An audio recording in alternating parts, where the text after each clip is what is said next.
Okay, perfect. Well, welcome everyone. I'm very pleased to welcome you to the Power of Networking and Mentorship session at our Professional Development Symposium today. We have with us three outstanding presenters who are industry experts and have been doing work in this field, either through their professional career or as a part of Board of Visitors and Alumni Association initiatives at the Temple College of Public Health. So we're very excited to welcome them. I'm going to briefly introduce them because I know sometimes that can take up some time. So I will get started with that and then we will begin. In the meantime, for these breakout sessions, if you would like to turn your camera on, we definitely welcome you to do that. But if you don't want to, that's fine too. So today I'm very pleased to introduce to you Lavelle Harmon. He is an accomplished executive with more than 20 years of experience in healthcare and nonprofit organizational leadership. He is presently principal of Harmon and Associates, where he draws on his operational underwriting background and extensive experience with Medicare Advantage and other health insurance products to guide clients in evaluating and implementing expansion opportunities. He formerly served as Health Partner Plan's Senior Vice President of Business Development and has proven expertise in development, financial and competitive analysis, forecasting, government relations, and regulatory compliance. Prior to joining Health Partners Plans, Harmon served as the Director of Government Sales for Health America, and he also has held leadership positions at Centene Corporation, AmeriGroup, United Healthcare, AmeriChoice, Universal Community Homes, Philadelphia Development Partnership, Independence Blue Cross, and Keystone Health Plan East. Harmon received a Bachelor of Business Administration, a Master of Business Administration in Health Administration, and a Master of Science in Healthcare Financial Management, all from Temple University. Thank you, Lavelle, for being here. Next, I'm pleased to introduce Brian Lindberg, Executive Director, Consumer Coalition for Quality Healthcare. As a Temple undergraduate student, Brian Lindberg was gripped by the possibility that social work embodies for creating change and improving lives. He was fortunate to have a mentor, the late Kurt Leonard, Dean of the School of Social Work. As a student, Mr. Lindberg served as the student trustee on the Temple University Board of Trustees, and at the time chaired by Fitzeugene Dixon Jr., who also provided guidance. After earning his Bachelor's of Social Work from Temple, Brian received his master's degree in management of human services from Brandeis University and studied social and healthcare policy at the University of Stockholm. Brian felt his skills and interests were best suited for public policy and advocacy. After his master's program, he set his sights on a legislative position on Capitol Hill. He resolved to use the legislative process to affect laws that affect programs and systems to improve the quality of low-income persons, older individuals, and those with special needs. He developed expertise in the fields of aging, housing, legal services, veteran affairs, and long-term care. Mr. Lindberg advocates for improvements in elder justice, geriatric education, end-of-life care, civic engagement, and special needs. He drafted legislative language that became a part of the Elder Justice Act, Older Americans Act. He has worked on the 1995, 2005, and 2015 White House conferences on aging, and with foundation and key players in the health and aging fields. In 2015, Brian was inducted to Temple University Alumni Gallery of Success and received a Temple University Alumni Association Certificate of Honor in 2012. He is an active member of the college's Board of Visitors. Finally, I'm pleased to introduce John Kirby, Senior Vice President and Chief Operating Officer at Virtua Memorial Hospital. John Kirby is the Senior Vice President and COO of Virtua Memorial Hospital, located in Mount Holly, New Jersey. In this role, Kirby oversees a 334-bed regional medical center that operates the only full-service hospital with maternity care in Burlington County. Virtua Memorial's renowned expert in the advanced surgical and medical care brings world-class treatment to patients across the region. Kirby is an accomplished healthcare leader who started his career as an occupational therapist after graduating from Temple University. He later earned his master's degree in business administration from Holy Family University. His professional career includes 26 years of progressive experience as clinician, director, vice president, COO, and CEO in the nonprofit, for-profit, and academic medicine sectors of healthcare. Kirby is a member of the American College of Healthcare Executives, American Occupational Therapy Association, and actively serves on the Temple University College of Public Health Board of Visitors. Wonderful. And I'd like to thank you all for that who could be here today. I would now like to turn it over to Lavelle, who will be telling us a little bit more on how to build your professional network. And you are on mute, Lavelle. Wow, what a rookie mistake. Good morning, everybody. I want to say that I consider myself a professional networker. I am a salesperson all of the time. And so I'm either selling myself, I'm selling things or services, and I'm selling other people. And so when I keep that in perspective, there are 8 things that I want to kind of cover that talk about ways that you can engage in networking. And so some of them are kind of rules that I've adopted and things I want you to consider. First, I want to say networking is professional, not personal. So there are some personal aspects to networking, but it's not the same as going out and meeting people.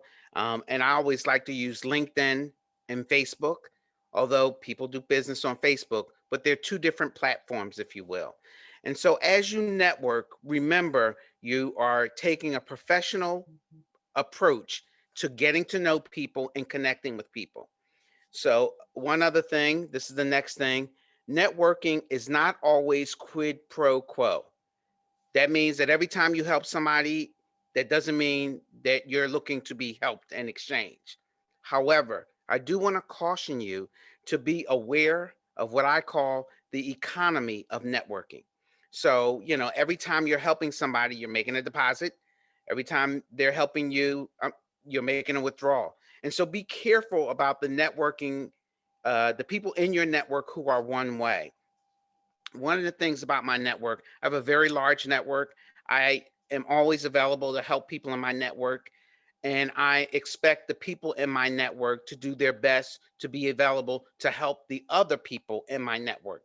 So sometimes when I'm networking or when I'm engaged in networking, I'm not actually the person who's getting the service or getting the information. Sometimes I'm getting people and I'm just having the 2 of them shake hands, make sure it's good, and keep on moving. I'm always actively networking. Having said that, develop your circles of network. This is very important.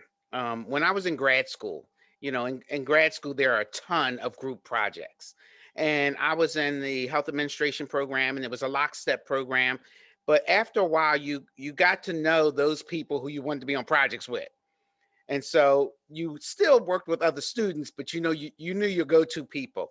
And one of the things that I do is I cultivate a circle of networks. Kind of think of it as a series of concentric circles. And the people in my inner circle of networking, I'm always going to go above and beyond. I'm going to protect that networking circle no matter what. And those are the people who can call on me for extraordinary needs in the business venue. Uh, the next thing, this is most important. This is the most important thing. If you don't listen to anything else I say, listen to this. The key to networking is making yourself useful. That's the key right there. You have to be useful in some way in order to continue to nurture and developing a networking kind of paradigm. So, you might think that you're not really useful. What am I'm new in my career, whatever the case. But there are expertise, there are things that you should develop. And the last thing I'm going to do is going to tell you some of those ways that you can develop that. But remember, always look to make yourself useful, which means you're always looking to grow. And this is the next thing. Always be willing to both teach and learn. That right there is kind of what I use as a mechanism to understand if I'm being useful to my network. Am I teaching people? Am I learning from people? That's very, very key. And as you continue to go in that direction, what will happen is your usefulness will continue to grow. Here's the second most important thing I can tell you around networking: network in all directions. So we're used to thinking about networking up, looking for somebody that's going to mentor and develop us. But at the same time, you have to network with your peers, and you have to network, and I don't want to be negative in this, but you have to network down. So if you're in the middle management position, you have to network in both directions. You never know where people are going to end up and ways that your network can grow and continue to be developed. So that's very, very important. Teach and learn, network in all directions. Now, these are two secret bullets right here, two secrets. First, always, you're going to have a job, you're going to be doing things, but be available for special projects. Be that person that volunteers to go outside of the realm of your normal activity. That's how you're going to meet people that you don't normally interact with. That's how you're going to be able to develop networks, expand networks, and again, prove your ability to be useful. That's very, very important. Some of us, we don't end up in positions where we can necessarily volunteer for projects, get involved with cross team projects, cross departmental projects. And this is the last piece I'm going to tell you, the last secret: volunteer. Volunteer. And sometimes when you volunteer, you don't have a professional thing to offer. Sometimes it's lifting and moving boxes. But in that volunteering aspect, always be willing to engage the people around you, be willing to kind of communicate with people, understand what they do, always ask questions. This is my last thing. In today's technology age, we do a lot of exchanging of information, but don't discount the collecting of business cards. And so when I collect a business card and I ask people about what they're doing, if I'm out and about, I'm going to meet, in a typical day, I can meet 30 different people. I always take the time when I'm away from them, write what they told me about what they did and the things that I thought was important on the back of that business card. So when I put it in my electronic tool, I can put that information in there and I can recall. And not just for this conference, this morning, I reached out. I'm involved, and crazy as this seems, I'm involved in 3 startup businesses and a major ongoing concern down in Georgia. And I reached out to 5 people in my network and set up meetings all for next week because they have the expertise that I need to kind of explore. And I'm very proud of the fact that when I reach out to somebody, when I ping them once and say, "Hey Joe, I need a little help. Can I talk to you?" Joe responds immediately and says, "Yes." We're syncing our schedules. But at the same time, I'm doing the exact same thing. When people are reaching out to me, even if I don't have time, I'll make the time, even if it's a quick 5-minute conversation. And so that's very, very important in the process. Samantha? Thank you, Lavelle. I know I saw some of our students are scribbling down some notes, trying to keep up with all of everything you've said today, which is just so powerful.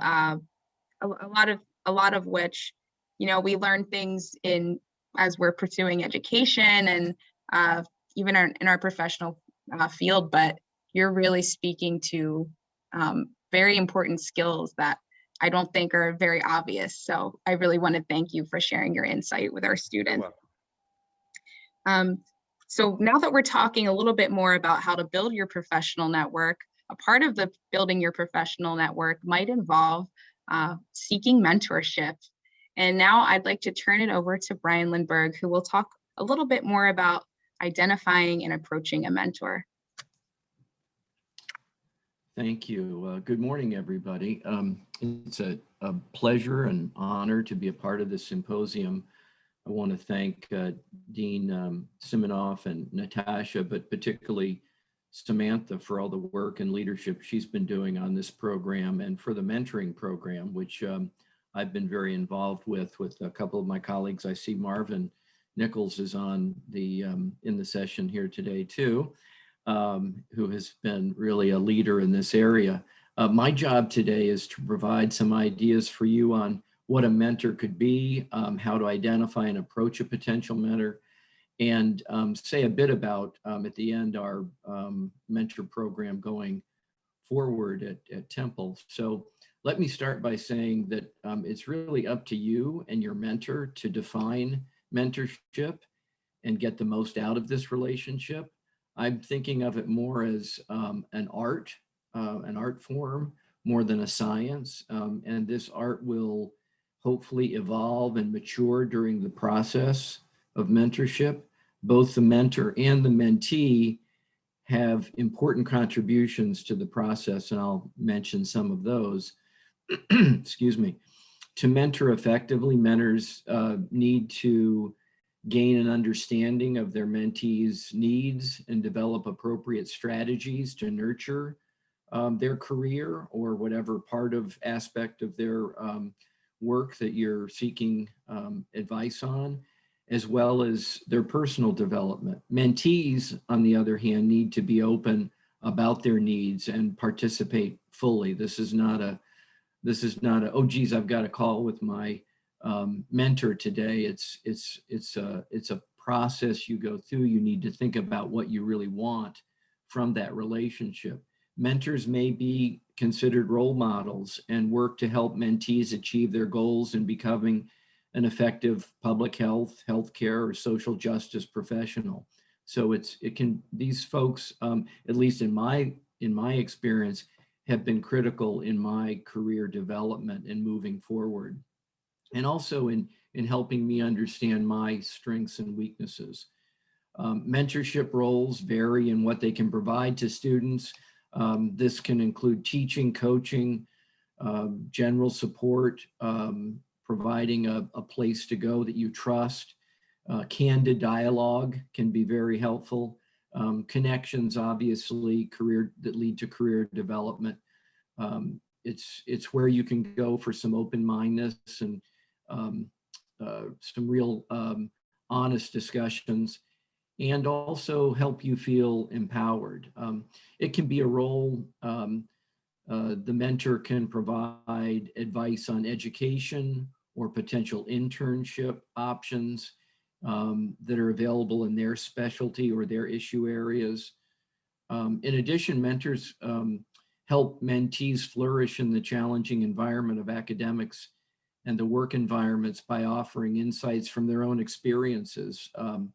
And at least that's what I think of as the best I can provide as a mentor is 35 years of professional life in Washington, D.C. and policymaking.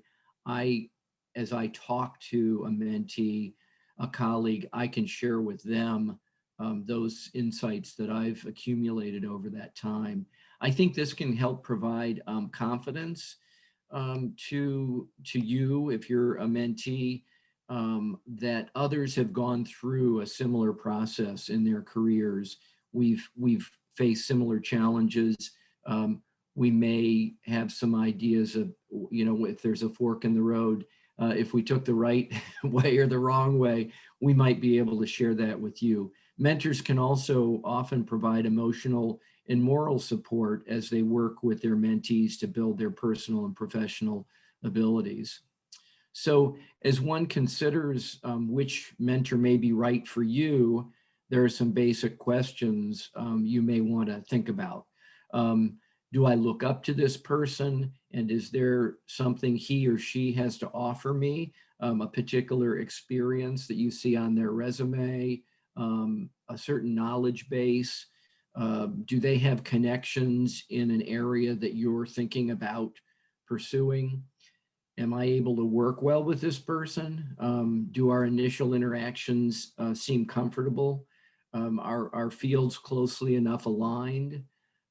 You could have a great mentor in engineering, but if that isn't the route you're headed in, you may still benefit from them, but maybe you want to make sure that your fields, your interests are aligned closely enough. Do I trust that this person has the skills and interests to help guide me with my professional goals? And does this person seem comfortable and happy in their own career? I'm not saying that the person has to love their job to be a good mentor, but more than likely someone who has found the right niche for themselves and their career may have some good notions about how you might guide yourself through this early part of your career. Now, it is important to say that this is a relationship that will evolve and hopefully strengthen, and first impressions aren't always accurate. So don't give up if the initial meeting or the selection process isn't quite perfect, unless there's a clear sign that you're just not on the same wavelength or it won't work out. Give the process a chance, because just like any relationship, sometimes it's not a home run right away. It takes a little work and getting to know each other. Once you've thought through your choice, though, you're ready to ask someone to be your mentor.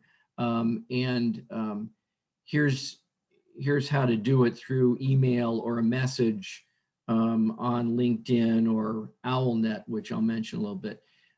Introduce yourself and ask for an initial conversation. You should probably send your potential mentor a message introducing yourself, explaining why you're interested in talking to them. Ask them for he or she for a 15 to 30 minute Zoom meeting or a phone call. If I think Zoom is better if you can do it, or a phone call, so you can start to develop this relationship. We can provide some more feedback on your approach, but here's kind of a sample, if you will, of how you might approach your mentor in an email. Dear Dr. So-and-so, or dear Susan, or whomever, my name is Brian Lindbergh, and I'm a senior in the social work program at Temple. I'm moving forward in this field, and I have great respect for your work and what you've done, particularly in creating X, Y, and Z, whatever makes sense in their background. I have recently completed an internship in this area, and I'm hoping to learn more from your work. If you're open, I'd like to hear about your career story and ask some questions. I'm wondering if you have some time for me in the future, and obviously just offer Zoom if you can, or a call, and ask if they could provide some times that might work.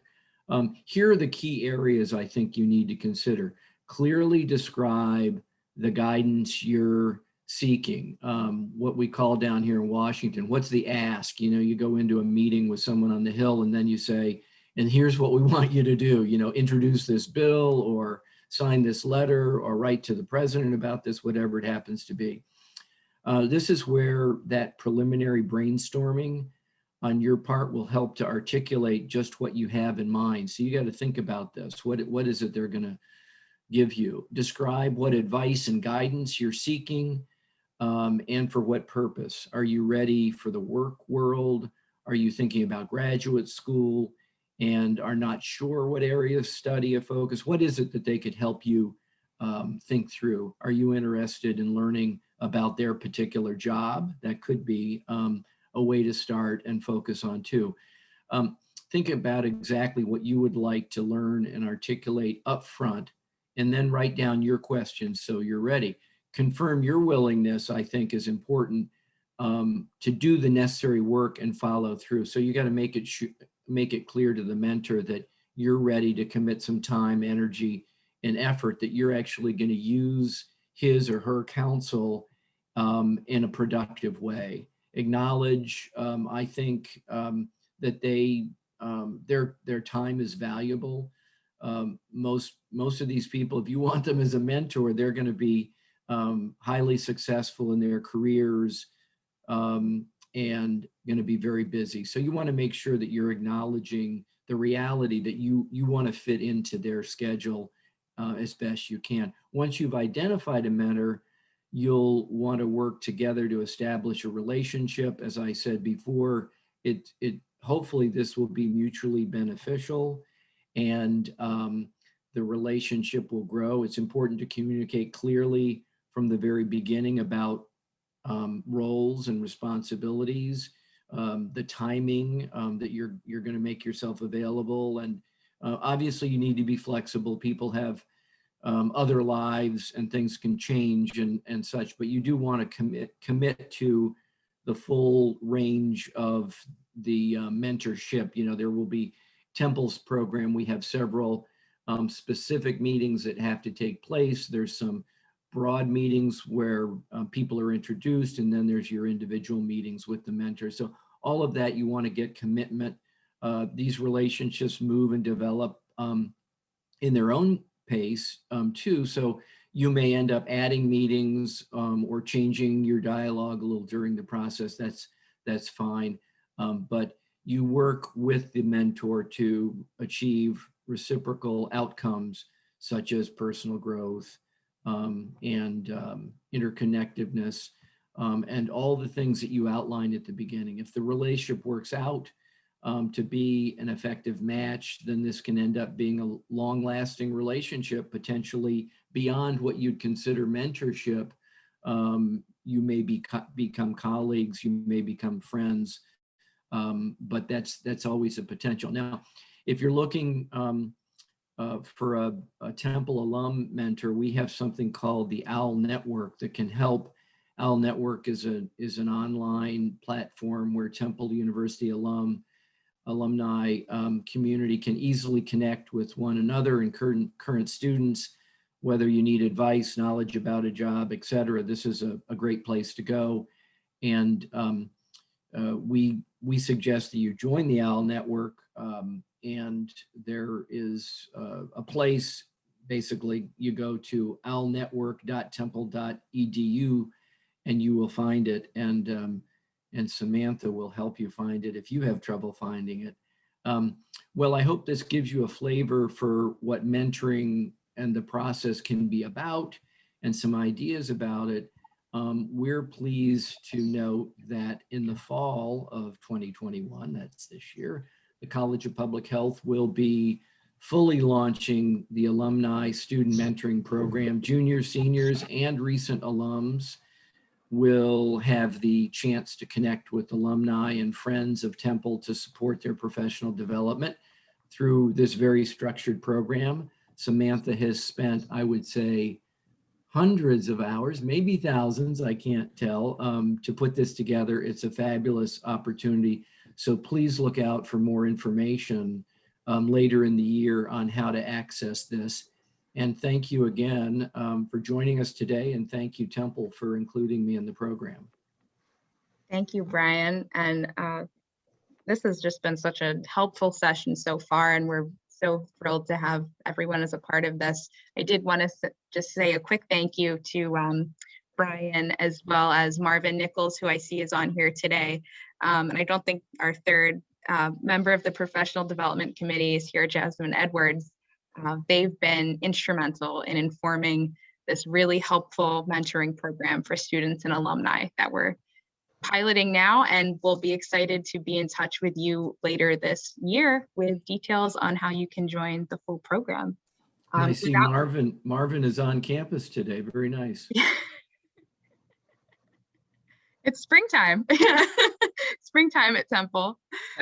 Perfect. Well, this is great. We still have plenty of time. John, I just wanted to make sure you had enough time too, because there's just so many good things in this session. So without further ado, John, I will let you go ahead and talk about, now that we've learned about professional networks, about mentors and how to seek a mentor. Really, we're interested in learning how to nurture that those professional relationships that we're learning to build. So thank you. All right, sure. And thank you, Samantha, for inviting me to participate. I've had folks help me out in my career, and I love the opportunity to give back and give advice. I'll probably take 6 or 7 minutes, and then really, hopefully we can use the rest of the time for questions from the attendees. But nurturing professional relationships is really important, and I agree with both Lavelle and Brian on the comments that they've made, especially Lavelle. I know I've had a few people in my network who were named after that street in Philly, the one way, like you said, right? So it's really important not to be that one way person. But let me just say a few things, in networking and in mentoring. Look in and outside of your organization, look into your family and friend circles too. It's really important. I tell people, I have 3 kids and one's finally starting college next year. He's going to pursue nursing. And, I tell people, I say, I use LinkedIn and people tap into my network all the time. And I've told my kids and their friends, I said, you're born into my network. So, try to figure that out and use it as you move forward. So don't be afraid to look to your family and friends. I've provided some guidance and recommendations to some of my kids' friends who, are in my house a lot. And I feel like, I should be claiming them on my taxes because they eat so much of my pizza and snacks. But, the opportunity to give them some advice, is something rewarding for me because I didn't have that when I was growing up in Philly in a row home, like so many people, probably on this call were. So look both in and out.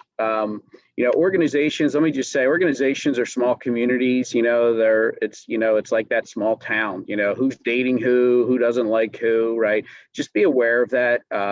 When you're in the professional environment, it's great to have friends. If you're in a small organization versus a large organization, politics occur, and it's okay. You can be aware and use, depending on the organization, use and identify people in that organization to help you develop, grow, and mentor. Once you do have that relationship, I think it's important, as Brian mentioned in reaching out. Don't be afraid if someone doesn't get back to you right away. I've had bosses who want to see how long kind of folks it's important to somebody, and they'll sometimes wait to see if they get a second ping, or if someone drops off a proposal, they'll put it on a pile and see if they come back to check on it. So just know that some of us who have a lot of email in a day, will sometimes miss things, right? But once you do have that relationship with mentors, colleagues, professionals, LinkedIn, clearly that's a great opportunity. You can find me on LinkedIn. I have over 2,000 folks that are linked to me. I'm pretty free in general with people who want to link to me. And I can tell you that in my career, that's where all recruitment occurs now. I'm constantly being hit up by recruiters to, tap into my network. And, some of them want, me to consider a move or a position that they have. But a lot of them just want to know if I know somebody within my network that they could potentially refer. So once you're, developing these collegial relationships and you maybe have a formal mentor or not, I think it's good to, as Brian said, spend some time, have a Zoom call, a FaceTime call, and get to know them, but know what you're looking for out of them, right? Have some goals, right? I've had situations where, working in an organization, a newly minted employee decides, hey, that would be cool to be a CEO or a COO someday. And then, they'll sit down with me and I see their eyes glaze over when they hear my story and the path that it took for me to get there. So you're not going to go from frontline to running the organization overnight. I'm sure it exists out there, but it's probably less common. So I think that's a great thing when you're talking to mentors and professional colleagues, is ask them to tell you their story. And I think that really will open up your eyes and your mind when you hear about how people did it. A lot of it is just through perseverance. I think Lavelle, everything you said, I concur with, and I think you touched on that. And then drop them a note once in a while. I'll say what I read before. A written note is worth 10 emails, right? And so emails are great, and I appreciate it. Know the timing of emails, right? Today's a great day for me to get through emails. I make my schedule light on Fridays, right? I like to get out of the office a little earlier on a Friday, right? So you're in a better mood. It's also a tip for interviewing. If you can gear yourself towards a Friday interview, it's much better than a Monday interview. It's just the general way that we kind of wake up and go through the week.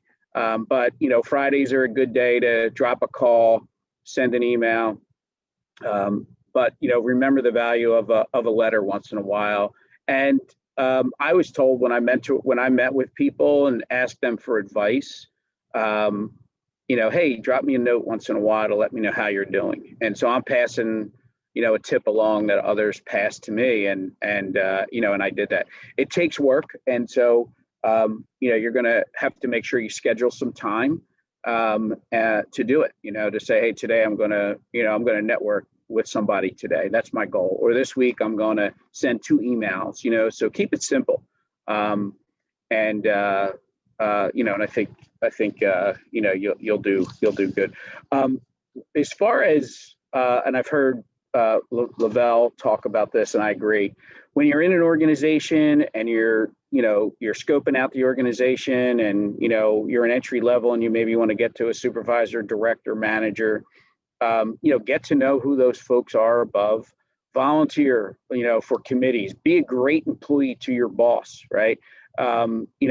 If your boss, at budget time, it's a busy time, if you're somebody that's, good with Excel, or, and you go to them and say, hey, look, I'd be happy to help you out. I want to learn. So when you're going through your budgets, if it's possible, let me, I can help out, and I can keep track of things for you, or, help you with presentations and things like that.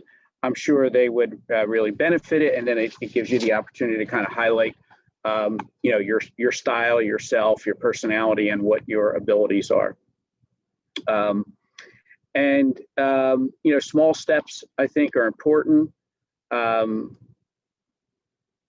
Don't have fear to try something new. I think you'll look at a lot of us and see that in our career. If you link to us, you'll see that we've been with different organizations in different roles, and some of it's serendipitous, some of it's planned. And I guess in closing, I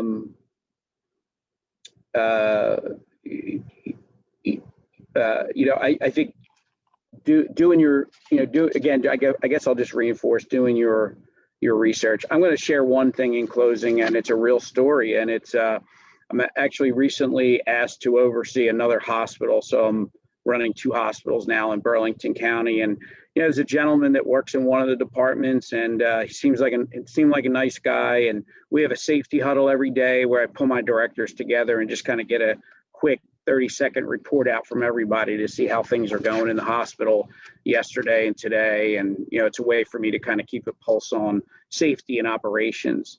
And then one day I walked by his office and he wasn't there. And, so I said, what happened to, we'll call him Joe. It's not his real name, but we'll call him Joe. And they said, oh, he quit. And it shocked me because, I dove into it a little bit more, and I said, hey, what happened? And they said, well, his boss made some changes and he didn't like them. And so he just quit, and hey, if he doesn't need to work and has a lot of money, that's great. He's got a strong FU account. My wife calls that it's the for us account, right? That's great. And I can't wait to be able to do that myself someday. But, having a job, it's always easier to get a job when you have a job. So there's going to be times where bosses are going to make decisions you might not agree with. Give it a chance. Sometimes you'll see it. Sometimes they're just not a great communicator. And then you'll understand it later. Something will finally click. And then there's times people are just going to come in. I've had them. I've had bad bosses who just want to change everything. And when that occurs, that's usually when you say, all right, well, I'm going to take my skills, my network, my mentors, and figure out where my next, path on this journey is going to be. And, if that gentleman would have reached out, that's the advice I would have given him, is that, I know growing up, I grew up that way in Philly, tell your, boss what to do and that kind of stuff. But that doesn't always work out for you on the long term when you're trying to build a career. So hopefully you appreciated some of my humor and some of those tidbits, and I appreciate the opportunity to share, and happy to answer any questions you may have. Hey, Samantha, can I jump back in? Because based Absolutely. on, well, there are two things I want to tell people. One, when you think about mentoring, make sure you are open to what I'm going to call situational mentoring, not necessarily long-term mentoring. I was doing some nonprofit work, and a guy named Jeremiah White is very big in the city. He was my boss, and I needed to learn more about community development. So he said he could do it, but instead he sent me to this other woman. Her name was Mary Kennedy, and she was superb at it. And the only thing she mentored me around was community development. And that was situational, and it was very, very powerful. In a similar situation, I want to say, when I did work, I built health plans in Georgia and South Carolina. And I'd go down there, and I was who I am, and I'm straight to business, moving things forward. And I had one of the people who worked for me. She was actually there was a director between her and I, but we had gone on a couple of meetings, and she took the time when we were walking out the car one day and said, can I help you? Will you let me help you? You're moving too fast. She said, that's not how they work down here. We got to talk about this, that, and the other thing before we get to business. And I'd like to help you with that. And she agreed to sit next to me and kick me under the table when I started going too fast. So, and that was the way she mentored me. So mentoring can come from multiple directions, and it was very, very useful in both of those situations. I have long-term mentors and I have short-term mentors, and both are vital. Such a great point, Lavelle. Thank you. So I had a couple of questions come in through the chat, and pretty soon we'll be taking a break before our keynote. So I think we can get through a couple of these, which is great. This is a question for Brian. Let's say someone has a mentor, what wisdom or advice would you impart onto someone who is unsure of their career path and next step, and has a mentor and is seeking additional support? Okay, if I understand the question correctly, I think it in some ways it relates to Lavelle's point, and that is one can have multiple mentors. If you may have a great mentor for certain aspects of your life, maybe academics, you've had someone who has really helped you through choosing your classwork, choosing your graduate program, whatever. That person might not be the best mentor for your next stage of your career. So again, I think going back to some of the things we've talked about during this session is that think through what is it you specifically would like to secure from a mentor, an additional mentor, or I mean, obviously your current mentor might even have others that could help you if you could feel comfortable talking to her or him about that. But think about very specifically what you need, and then if you really want a job at CMS, the Centers for Medicare and Medicaid Services, you may need a mentor who has worked in the federal government. So that's the kind of approach I would take if I understood the question. Yeah, I think that's very helpful. Thank you, Brian. We have one more question. Here's one for Lavelle. Is long-term mentorship versus short-term mentorship something that is established at the beginning of the relationship, or does this tend to just naturally play out? I would go, let me say, I think it goes back to what Brian said in your introduction, when you clearly outline what it is that you need and what you expect from it. And I would not necessarily think about long-term mentorship. I would be very specific and see what develops from there. I have mentors that I've had, oh, wow, man, 15 years, and they still call me, but the level of interaction that they need may be reduced. And I have got one woman, she is the vice president of organization, and she's quick to say, hey, you're supposed to be my mentor. Okay, let me help. Excellent. That's so helpful. And then one more question for John. And this question would be, do you have any tips for meaningful small talk if you meet a potential mentor at a conference or symposium and only have a brief period of time to connect with them? Yeah, that's a great question. So I've done that. Do your homework, right?